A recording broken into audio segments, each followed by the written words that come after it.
بسم الله الرحمن الرحيم وأما الغلام فكان أبواه مؤمنين فخشينا أن يرهقهما طغيانا وكفرا فأردنا أن يبدلهما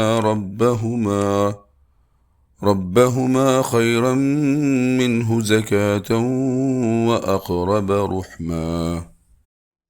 പരമകാരുണികനും കരുണാവാരിധിയുമായ അള്ളാഹുവിൻ്റെ നാമത്തിൽ. ആ ബാലൻ്റെ കാര്യം ഇതാണ്: അവൻ്റെ മാതാപിതാക്കൾ സത്യവിശ്വാസികളായിരുന്നു.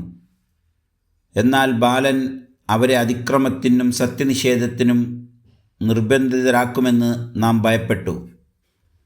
അവരുടെ നാഥൻ അവനു പകരം അവനേക്കാൾ സദാചാരശുദ്ധിയുള്ളവനും കുടുംബത്തോട് കൂടുതൽ അടുത്ത് ബന്ധപ്പെടുന്നവനുമായ ഒരു മകനെ നൽകണമെന്ന് നാം ആഗ്രഹിച്ചു. സൂറത്തുൽ കഹ്ഫ് 80-81 ആയത്തുകൾ.